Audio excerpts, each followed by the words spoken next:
Voilà, c'était le business du sang, une enquête à revoir bien sûr, comme toujours pendant 7 jours sur Arte+7 et une enquête que nous avons regardée en votre compagnie. François Toujas, bienvenue sur ce plateau. Merci beaucoup d'avoir accepté notre invitation. Vous présidez l'EFS, l'établissement français du sang, un établissement public qui a le monopole sur la collecte du sang en France. Alors bien sûr, on a plein de questions à vous poser après ce documentaire, car lorsqu'on le découvre et qu'on ne connaît pas forcément ces questions, on a le sentiment que l'enquête nous révèle que ce sang qu'on pensait prélevé sur des donneurs et qui ensuite allait directement aux hôpitaux, on découvre en réalité que désormais c'est une marchandise qui s'achète, qui se vend, et ça forcément, ça choque et ça pose problème.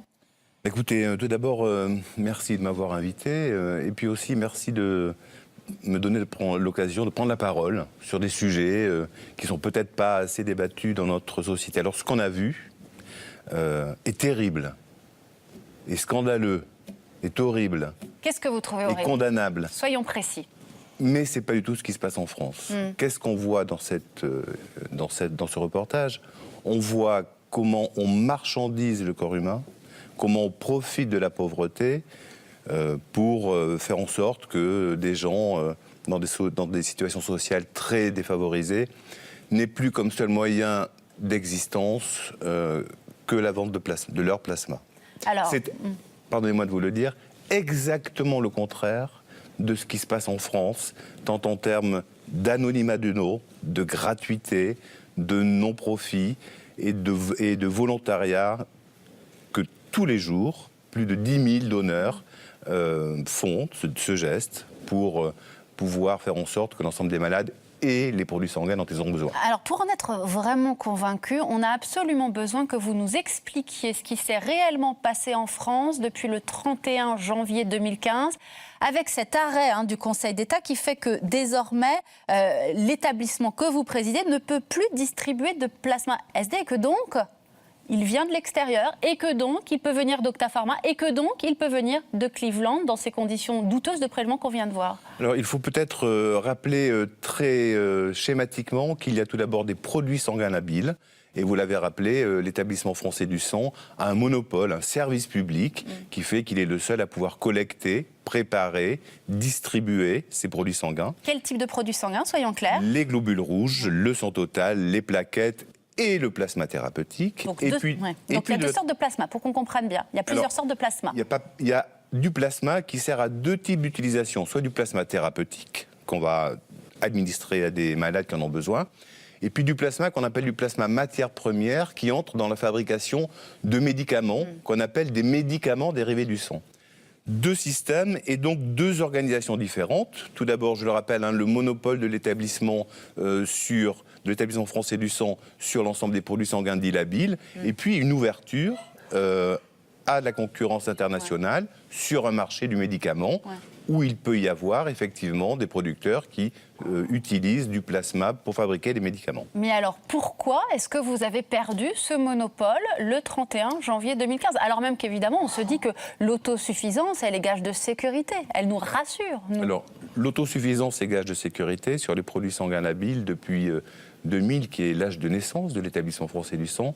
L'autosuffisance a toujours été garantie et la sécurité est un élément extrêmement important. Mais pour ce plasma-là qui sert à fabriquer des médicaments, pourquoi est-ce qu'aujourd'hui on va le chercher ailleurs ? Pourquoi est-ce qu'il y a eu cet arrêt du Conseil d'État ? Ce qui s'est passé, c'est que une firme, dont le nom est cité, Octapharma, a développé un contentieux contre l'État français en disant que parce que ce plasma, qui est un plasma particulier qu'on appelle du plasma par solvant détergent, subissait un traitement qui pouvait s'apparenter à un processus industriel. Et parce que c'était un processus industriel, il a été requalifié comme médicament. Et donc, de fait, ce plasma, qui était un plasma dont l'organisation, la collecte, relevait de l'ensemble de la réglementation du don du sang, est aujourd'hui en partie un plasma qui relève de la réglementation des médicaments.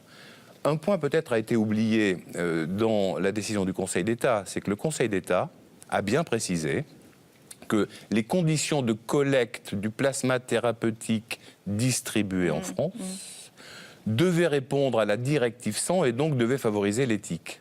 Mais est-ce que ça, réellement, on a les moyens de le vérifier? Pour l'instant, on ne parle que de la France. Est-ce que réellement, la France peut vérifier que ces médicaments à base de plasma que fabrique Octa Pharma viennent de prélèvements effectués dans des garanties éthiques parfaites? Est-ce que vraiment les autorités sanitaires peuvent aller contrôler ce genre de choses? Alors, plusieurs éléments de réponse. Il y a tout d'abord des firmes pharmaceutiques qui ont elles-mêmes leur contrôle qualité et leurs exigences. C'est le premier point.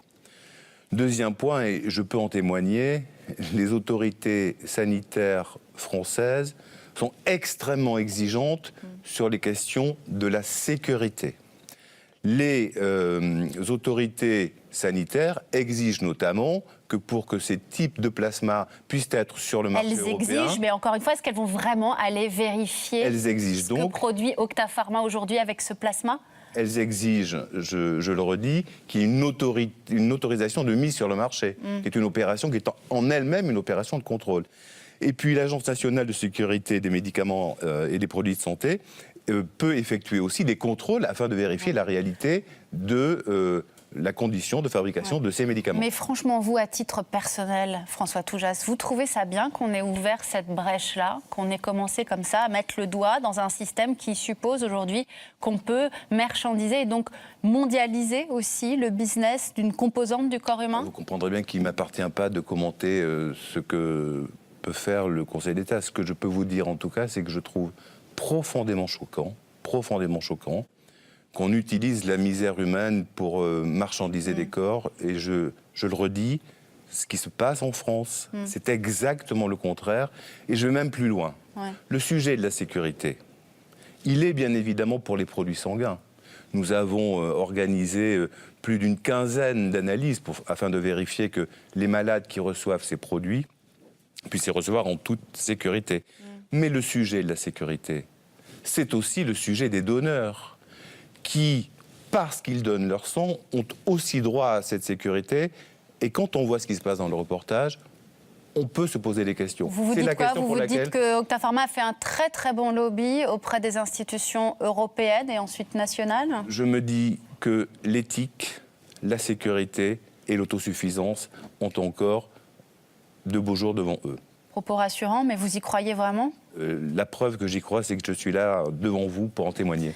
Merci beaucoup François Toujas. Vous restez avec nous puisqu'on va maintenant voir un autre problème pour éviter la pénurie, le risque de contamination. La meilleure solution serait bien sûr de ne plus avoir besoin des dons. Imaginez si les chercheurs demain savaient fabriquer du sang artificiel.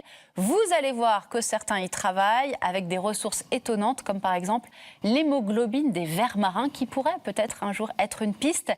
Tout de suite le reportage de Karsten Binsack. À tout à l'heure.